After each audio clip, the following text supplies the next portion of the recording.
Panglima Buronan, Bagian 1, Jilid 1. Sri Baginda Raja seperti dihenyakan setan di atas kursi kebesarannya. Singgasana itu terasa seperti bara panas. Wajahnya yang penuh kerut ditelan usia lanjut tampak kelam membesi. Dadanya turun naik, sedang sepasang matanya menatap tak berkesip pada Raden Mas Jayangrono yang duduk bersila di hadapannya. Sang Raja merasakan tenggorokannya seperti kering. Mulutnya terbuka, tapi lidahnya seperti keluh. Setelah hening beberapa lamanya, dengan suara bergetar Sri Baginda akhirnya bersuara juga. Jika bukan Raden Mas yang bicara, sungguh sulit aku mempercayai cerita itu. Sebenarnya hal itu sudah lama saya ketahui, Sri Baginda. Hanya saja, saya takut untuk menyampaikannya. Kalau untuk kebenaran, mengapa takut? Hanya saja, apakah kau punya bukti-bukti nyata? Saksi-saksi, saya tidak berani melapor pada Sri Baginda kalau tidak mempunyai bukti dan saksi hidup, sahut Jayangrono, yang panglima bala tentara kerajaan itu. Sekian puluh pasang mata melihat dan mengetahui kejadian itu, termasuk patih kerajaan dan kepala pasukan kota raja. Cincin emas bergambar burung Raja Wali milik Putri Sri Baginda terlihat di jari tangan manusia bernama Pangeran Matahari, pembunuh Tumenggung Gali Marto, pembunuh dua orang putra Sri Baginda. Ketika diperiksa, secara aneh cincin itu tahu-tahu sudah berada kembali di tangan Raden Ayu Puji Lestari. Kejadian yang mencurigakan berikutnya ialah munculnya seorang pemuda berkulit hitam bertindak selaku pelindung Raden Ajeng Siti Hinggil dan puterinya. Jika tidak terdapat hubungan rahasia antara Pangeran Matahari dengan istri Sri Baginda, bagaimana mungkin cincin itu berpindah-pindah tangan? Lama Sri Baginda terdiam. Tutur apa yang diketahuinya, dibandingkan dengan keterangan Raden Mas Jayangrono, segala sesuatunya memang cocok benar. Raden Mas, tahukah engkau apa artinya jika kemudian keterangan yang kau sampaikan saat ini ternyata tidak benar? Sang Raja bertanya seolah-olah ingin menolak hal yang sebenarnya dia sendiri sudah mempercayainya. Saya tahu dan mengerti sekali, Sri Baginda, jawab Jayangrono. Untuk itu, saya bersedia dipancung. Kembali Sri Baginda terdiam. Kali ini lebih lama dari tadi sehingga karena tidak sabar, Jayangrono membuka mulut berkata, Sri Baginda, saya mohon petunjuk lebih lanjut. Aku perintahkan kau menangkap ibu dan anak itu. Tiba-tiba saja Sri Baginda menjawab tegas. Itukah keputusan Sri Baginda? Bertanya Jayangrono. Itu keputusan Raja. Sekalipun anak dan istri sendiri, jika membuat kesalahan perlu dihukum. Pengadilan para sesepuh kerajaan nanti yang akan menentukan hukuman apa yang patut dijatuhkan terhadap kedua perempuan itu. Jika begitu bunyi perintah, begitu pula yang akan saya lakukan. Saya khawatir sekali akhir-akhir ini, Sri Baginda. Apa maksudmu, Raden Mas? Saya khawatir kalau Raden Ajeng Siti Hinggil dan puterinya secara diam-diam bersekutu dengan Pangeran Matahari untuk merampas tahta kerajaan. Bukankah tempo hari sewaktu menyerbu kemari, pangeran jahat itu bermaksud menghabisi Sri Baginda?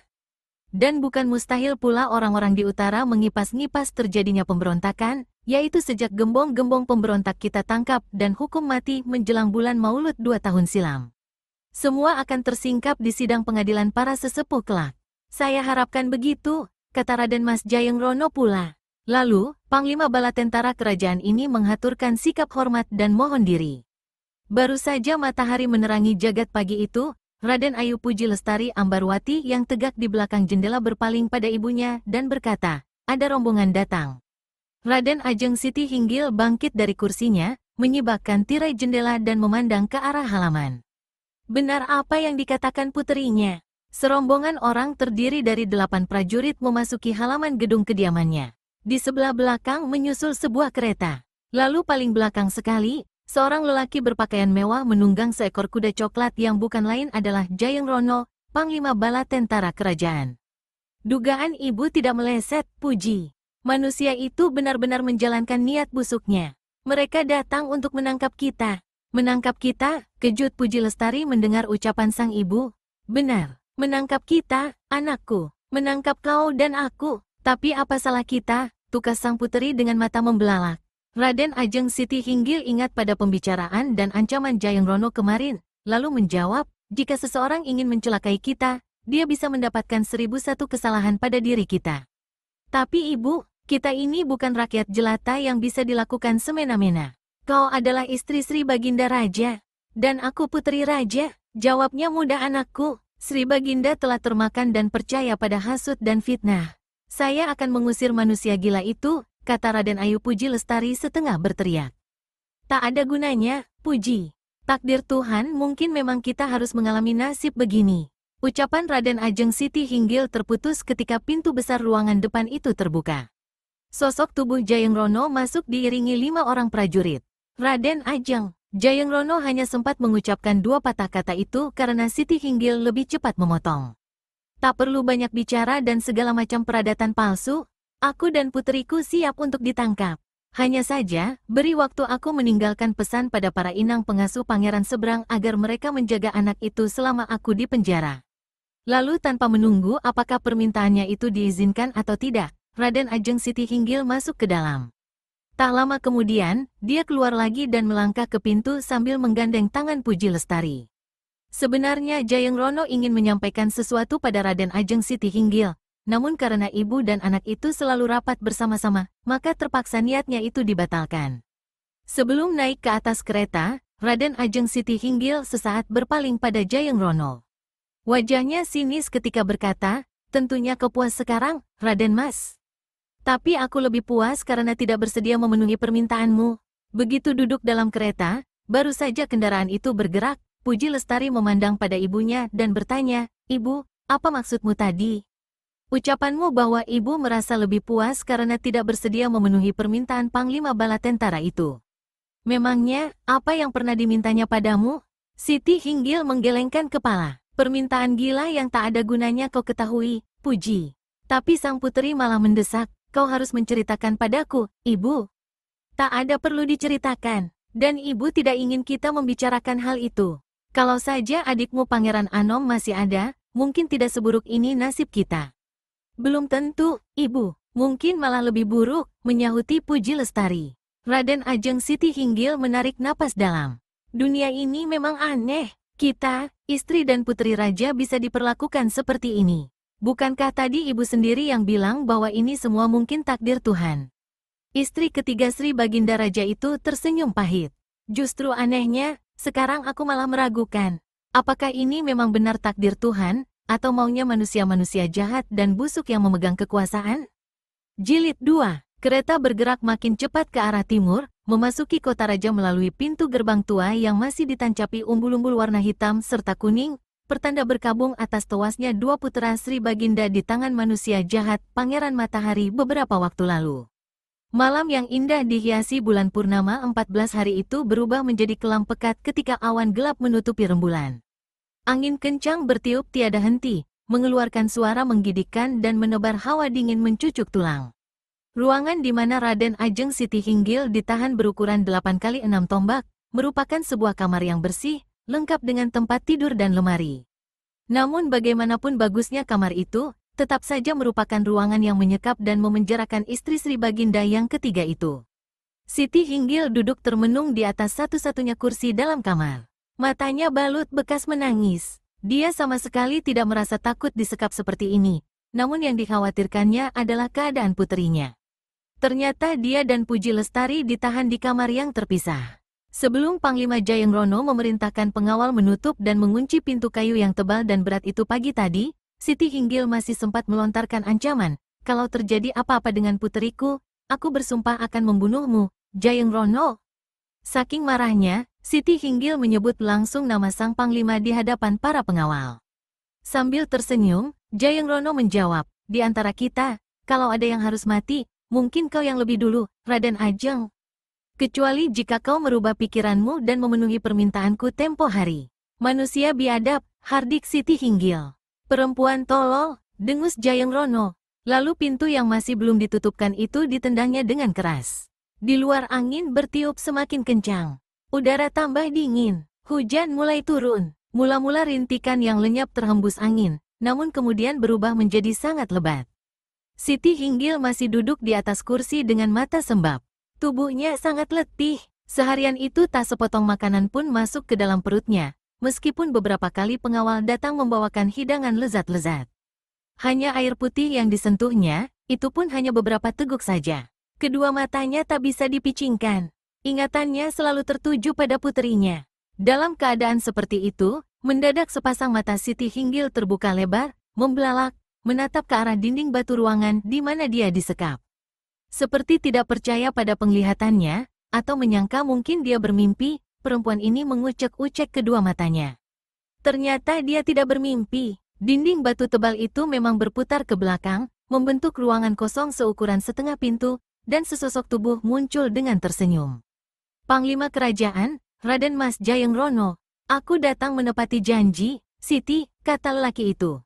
Lalu dengan tangan kirinya, dia mendorong batu yang berputar hingga tertutup rapat kembali. Apa maksudmu? Sentak Siti Hinggil seraya bangkit dari kursinya. Apa kau tidak ingat pembicaraan kita 2 minggu lalu? Waktu aku datang ke tempat kediamanmu, kau akan kutahan di tempat khusus. Inilah tempatnya, dan aku bisa masuk kemari melalui pintu rahasia itu.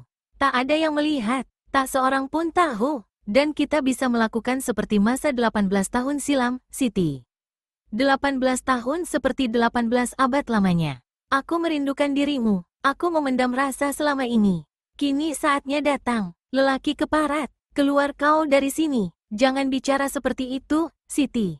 Bagaimanapun aku adalah kekasihmu, atau paling tidak kita pernah berkasih-kasihan.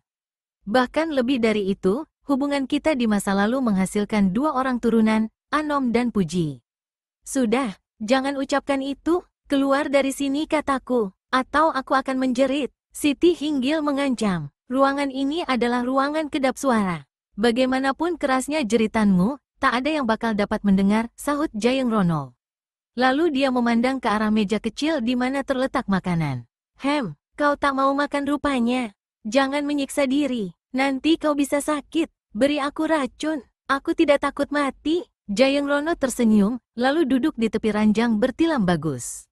Saat itu dia mengenakan pakaian berbentuk jubah putih. Sepasang matanya berkilat-kilat memandang Siti Hinggil. Kau mau bukan? Siti, terdengar suara Jayeng Rono setengah berbisik. Siti Hinggil tegak bersandar di sudut ruangan, menutupi mukanya dan mulai menangis. Jayeng Rono bangkit berdiri dan mendekati perempuan itu. Mencoba merangkulnya, tapi dadanya didorong kuat-kuat hingga dia terjajar ke belakang. Kalau kau mau mengabulkan permintaanku, percayalah, hukumanmu tak akan berat. Bahkan aku akan membatalkan sidang pengadilan para sesepuh. Minggu di muka, kau boleh meninggalkan tempat ini. Busuk, manusia busuk. Apakah kau masih belum mau bertobat? Apakah kau tuli dan hatimu seperti batu hingga tidak mau mendengar ucapan orang? Aku tidak sudi memenuhi permintaanmu. Keluar dari sini atau bunuh aku saat ini juga. Jayeng Rono geleng-gelengkan kepala, tapi mulutnya tetap menyunggingkan senyum. Tiba-tiba kembali dia merangkul tubuh perempuan itu. Dan kali ini berhasil. Ciumannya bertubi-tubi mendarat di wajah Siti Hinggil. Perempuan ini meronta, berusaha membebaskan diri. Namun tubuhnya yang lemah memiliki keterbatasan untuk bertahan dan melepaskan diri. Kemben, angkin, dan kainnya terlepas. Tubuhnya didorong ke atas ranjang hingga jatuh terlentang, hampir tak kuasa untuk berdiri lagi. Saat itu dilihatnya lelaki itu melangkah mendekati. Tiba-tiba Jayeng Rono membuka jubah putihnya. Ternyata di balik pakaian itu, lelaki ini tidak mengenakan apa-apa lagi. Siti Hinggil menjerit dan nekat. Tangan kanannya menyambar ke bawah ketika Jayeng Rono berusaha menindihnya. Tangan berkuku panjang itu meremas kencang. Kini panglima kerajaan itu yang ganti menjerit. Tubuhnya sampai terpental oleh rasa sakit. Sesaat dia bergulingan di lantai, kemudian dengan terbongkok-bongkok, dia mengenakan jubah putihnya kembali. Sebelum meninggalkan kamar itu lewat pintu rahasia di dinding, dia masih sempat melayangkan pandangan penuh dendam ke arah Siti Hinggil seraya berkata, kali ini aku gagal. Tapi jangan kira aku tak bisa mendapatkan apa yang aku ingin. Dan sekali hal itu kesampaian, kau akan kusingkirkan. Perempuan tolol, perempuan gila, manusia dajjal, terkutuk kau selama-lamanya, teriak Siti Hinggil. Lalu perempuan ini melompat, berusaha menerobos melalui pintu rahasia dinding yang masih terbuka. Namun dia kalah cepat, pintu aneh itu lebih dahulu menutup. Dan kini di hadapannya adalah dinding polos belaka. Sama sekali tidak ada tanda-tanda adanya pintu di tempat itu. Siti Hinggil memukul-mukulkan kedua tinjunya ke dinding, menangis lalu melosok ke lantai. Jilid 3. Ketika Raden Kertopati muncul di hadapannya sambil menghatur sembah, Sri Baginda tersenyum lebar. Tapi Kertopati tahu bahwa di balik senyum itu tersembunyi kekalutan pikiran, kegundahan hati, dan ketidaktenangan. Lebih dari seminggu aku tidak melihatmu, Kertopati. Bagaimana kesehatanmu? Apakah sudah pulih benar? Menegur Sri Baginda. Raden Kertopati, kepala pasukan Kota Raja, menunduk seraya berujar, terima kasih atas perhatian Sri Baginda. Kesehatan saya masih belum pulih benar, namun dibandingkan dengan 1 minggu lalu memang jauh lebih baik. Sekali lagi, terima kasih, Sri Baginda. Setelah Raden Kertopati mengambil tempat duduk di hadapannya, maka bertanyalah Sri Baginda akan maksud kedatangannya menghadap. Pertama sekali, saya ingin melapor bahwa keadaan di Kota Raja yang menjadi tanggung jawab saya, semua dalam aman. Dari utara tak ada lagi kabar-kabar adanya penyusupan kaki tangan pemberontak. Rasanya sejak para gembong pemberontak kita hukum mati, gerakan mereka boleh dikatakan tumbang musnah. Aku gembira mendengar laporanmu, Kertopati. Tapi kita sekali-kali tidak boleh berlaku lengah. Meskipun pemberontakan orang-orang di utara telah kita padamkan, aku tiada hentinya meminta Panglima Jayengrono untuk selalu berjaga-jaga dan mengawasi setiap orang yang keluar masuk ke pintu gerbang arah utara. Nah, mungkin masih ada urusan atau keperluan lain yang hendak kau sampaikan. Benar, Sri Baginda. Dan untuk yang satu ini, saya harapkan maaf terlebih dahulu karena ini menyangkut langsung pribadi Sri Baginda. Aku sudah dapat meraba apa yang hendak kau sampaikan, berkata Sri Baginda. Soal penahanan istriku Siti Hinggil dan puterinya Puji Lestari. Betul, betul sekali, Sri Baginda. Memang itu yang ingin saya tanyakan. Kalau persoalan itu, silakan kau menghubungi Panglima Kerajaan Raden Mas Jayengrono. Saya maklum hal itu, Sri Baginda. Hanya saja, mohon maaf, saya merasa lebih baik bertemu dan bicara langsung dengan Sri Baginda saja. Sri Baginda berdiri dari kursinya. Tubuhku letih sekali, Kertopati, dan aku tak ingin membicarakan soal penahanan anak istriku. Kau boleh menghadapku lain kali. Tapi ingat, bukan untuk urusan yang satu itu. Raden Kertopati ikut berdiri. Sebelum Raja membalikkan tubuh, kepala pasukan Kota Raja ini berkata, jika begitu kehendak Sri Baginda, mana saya berani membantah. Saya hanya akan sangat bersedih kalau sidang pengadilan nanti akan menjatuhkan putusan keliru, menjatuhkan hukuman pada orang-orang yang tidak bersalah. Abis berkata begitu, Kertopati membungkuk hormat lalu melangkah surut mengundurkan diri. Sesaat Sri Baginda tegak termangu, menatap wajah Kertopati lalu melambaikan tangannya. Katakan apa sebenarnya yang hendak kau sampaikan. Rupanya kau mengetahui sesuatu, Kertopati. Raden Kertopati mengangguk. Bolehkah kita bicara berdua saja, Sri Baginda? Sikapmu aneh sekali kali ini, Kertopati. Tapi tak apa, kukabulkan permintaanmu. Sri Baginda memandang kepada 2 orang pengawal yang sejak tadi tegak di sebelah belakang, pada kiri kanan kursinya.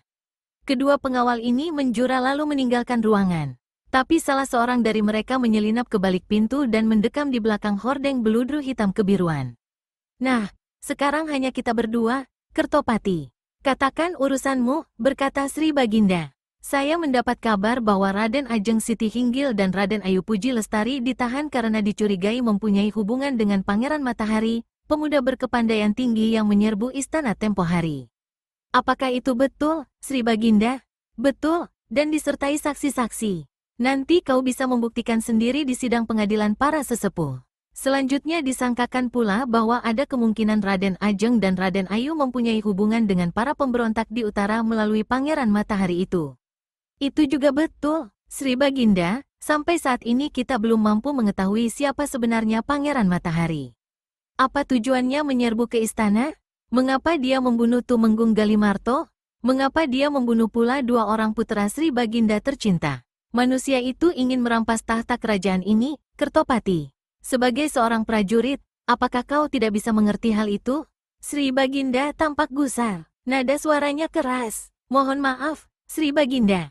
Seperti tadi saya katakan, sebenarnya tidak satupun di antara kita yang mampu menyingkap apa latar belakang kejahatan yang dilakukan pemuda itu. Mungkin dia hanya seorang gila berkepandaian tinggi yang menobatkan diri sebagai seorang pangeran bernama Pangeran Matahari. Mungkin juga dia memiliki dendam kesumat terhadap istana dan orang-orang tertentu di kerajaan ini. Dia bersekutu dengan anak istriku dalam melakukan kejahatan, apapun latar belakang perbuatannya.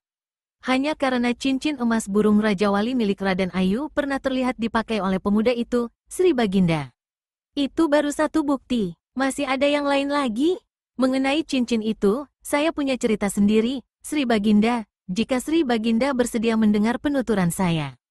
Kau boleh menuturkan apa yang kau ketahui, Kertopati, asalkan benar, sahut Sri Baginda pula. Sekitar 2 bulan lalu, ketika Raden Ajeng dan Raden Ayu kembali dari luar kota, rombongan mereka dicegat oleh gerombolan rampok pimpinan Warok Sumogantra.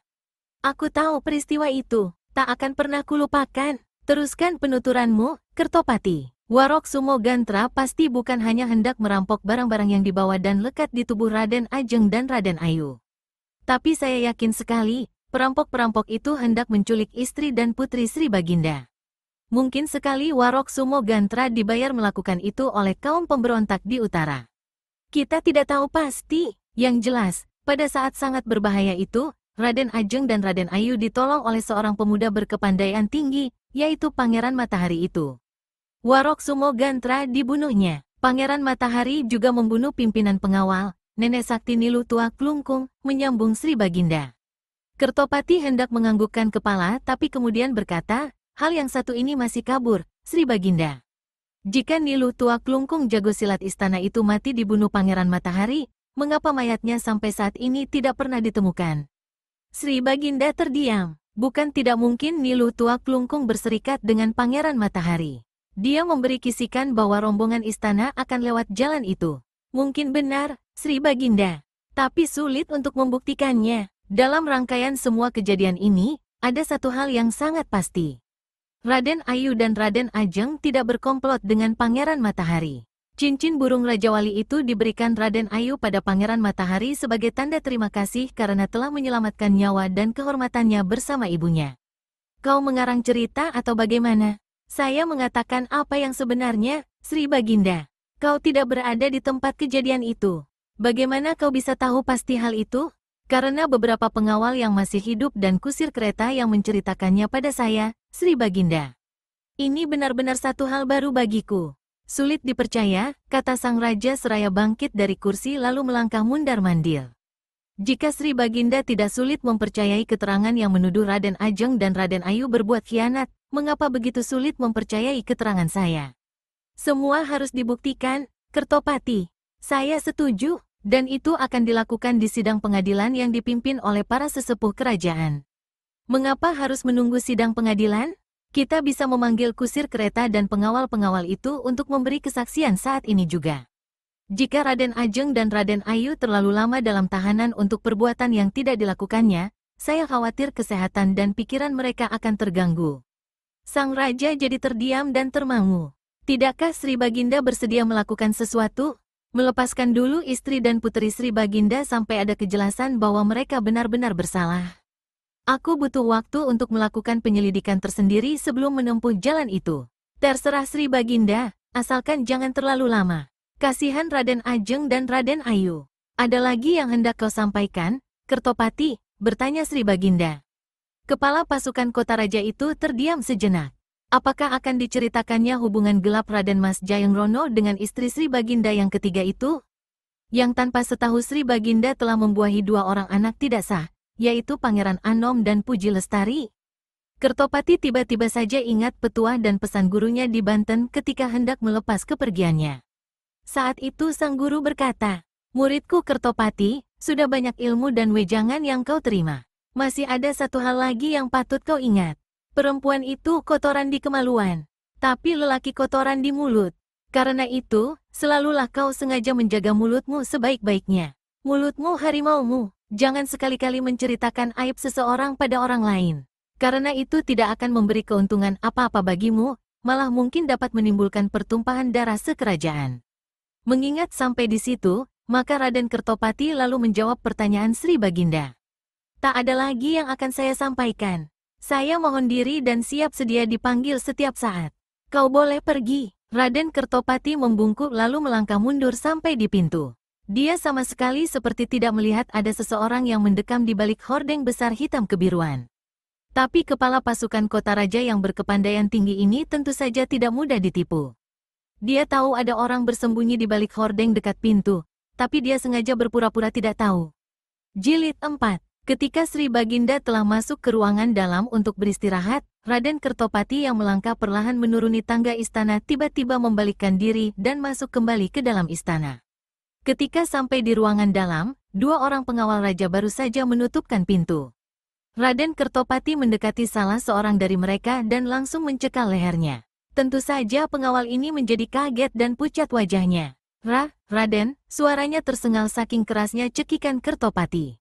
Katakan apa maksudmu tadi bersembunyi di balik tirai dan mencuri dengar pembicaraanku dengan Sri Baginda? Bertanya Kertopati, sementara pengawal kedua tegak tertegun keheranan menyaksikan kejadian itu. Saya tidak bersembunyi, Raden. Saya tidak bersembunyi, lalu apa perlunya mendekam di belakang tirai?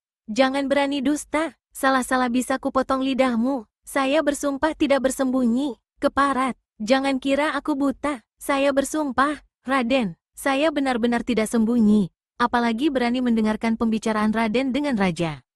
Plakek, tamparan keras mendarat di muka pengawal itu membuat tubuhnya melintir hampir jatuh. Pipinya sebelah kiri langsung lebam, dan dari bagian bibirnya yang pecah mengucur darah. Pengawal ini merintih kesakitan dan duduk bersimpuh di lantai. Saya bersumpah, Raden, saya bersumpah, terdengar suaranya di antara rintihan. Berdiri, hardik Raden Kertopati. Pengawal itu berdiri sambil mengusap-usap pipinya yang masih disengat rasa sakit. Kau masih belum mau memberi keterangan? Raden Kertopati mengangkat tangan kanannya tinggi-tinggi, siap untuk menamparkan kedua kalinya. Dengan ketakutan, pengawal itu membuka mulut. Saya bersumpah tidak bersembunyi dan mencuri dengar pembicaraan Raden dengan Sri Baginda. Saya berada dekat tirai itu demi tugas. Bagaimanapun, saya harus menjaga keselamatan Raja, lalu saya tegak di situ. Menjaga keselamatan Raja? Itu bagus. Tapi Sri Baginda sendiri yang menyuruhmu pergi. Kau melanggar perintah Raja. Perbuatanmu nyata-nyata mencurigai diriku. Dan aku yakin kau menyembunyikan sesuatu. Siapa yang menyuruhmu memata-matai Sri Baginda? Atau mungkin sekali memata-mataiku? Ampun, Raden. Jangan berpikir dan menuduh sejauh itu. Saya prajurit biasa. Saya kalau bersalah siap dihukum. Tapi demi Gusti Allah, saya tidak mencuri dengar, tidak bermaksud jahat, apalagi berani melanggar perintah Raja dan memata-matai Raden. Pelipis kepala pasukan kota Raja itu tampak bergerak-gerak. Rahangnya menggembung. Kali ini kuampuni kesalahanmu, tapi ingat, sejak detik ini kau berada di bawah pengawasanku langsung. Mulai besok, kau tidak ditempatkan di dalam istana. Tugasmu dipindah sebagai pengawal pintu gerbang utara. Kau dengar? Saya dengar, Raden, jawab si pengawal. Meskipun bertugas di pintu kota Raja merupakan tugas yang berat, apalagi dibandingkan dengan tugas di dalam istana, namun dalam keadaan seperti itu si pengawal tak ada jalan lain daripada tunduk dan menerima putusan serta perintah atasannya. Raden Mas Jayengrono, Panglima pasukan kerajaan, menatap wajah pengawal yang datang menghadapnya itu lalu bertanya, kenapa tampangmu bengkak begitu? Bibirmu juga kulihat ada lukanya. Sang pengawal menunduk sesaat sambil mengusap pipinya yang bengkak. Saya ditempiling Raden Mas, katanya kemudian. Yang menimpiling? Kepala pasukan kota Raja, Raden Kertopati. Lalu pengawal bernama Kuntondo itu menerangkan apa yang terjadi siang tadi di istana. Kertopati tentu punya alasan menimpilingmu. Lekas ceritakan, sesuai dengan perintahmu, Raden Mas. Saya memata-matai pembicaraannya dengan Sri Baginda. Ternyata dia mengetahui, menerangkan si pengawal. Kepala pasukan itu ringan tangan sekali rupanya, ujar Jayengrono dengan geram. Tetapi yang aku pentingkan saat ini bukan mukamu yang bengkak atau si Kertopati itu. Yang aku ingin tahu ialah apa yang dibicarakannya dengan Sri Baginda. Dia menerangkan pada Sri Baginda, tidak mungkin Raden Ajeng Siti Hinggil dan putrinya mempunyai hubungan tertentu dengan Pangeran Matahari. Dia siap mendatangkan saksi-saksi. Lalu Kuntondo menuturkan selengkapnya. Begitu, ujar Jayengrono selesai pengawal itu menceritakan. Dia sudah terlalu jauh melangkah. Dia bertanggung jawab atas keamanan kota Raja, bukan keseluruhan kerajaan. Tapi tidak apa, kau terus saja memata-matainya. Saat ini tidak mungkin lagi, Raden Mas. Kenapa tidak mungkin? Raden Kertopati telah memindahkan tugas saya. Mulai besok, saya bertugas di pintu gerbang utara. Dia memang punya wewenang untuk itu. Sekarang, ya sudah, kau boleh pergi. Jayengrono mengeruk jas beskapnya lalu menyerahkan sebungkah kecil perak pada Kuntondo. Pengawal ini membungkuk dalam, mengucapkan terima kasih berulang kali, lalu meninggalkan gedung kediaman Panglima Bala Tentara kerajaan itu. Ketika sampai di pintu pekarangan, Seorang lelaki tua memikul rumput menganggukkan kepala dan menegur dengan hormat. Kuntondo sama sekali tidak membalas teguran dan penghormatan itu. Kudanya dibedal sekencang-kencangnya menuju arah timur kota raja sementara sore siap berganti dengan malam.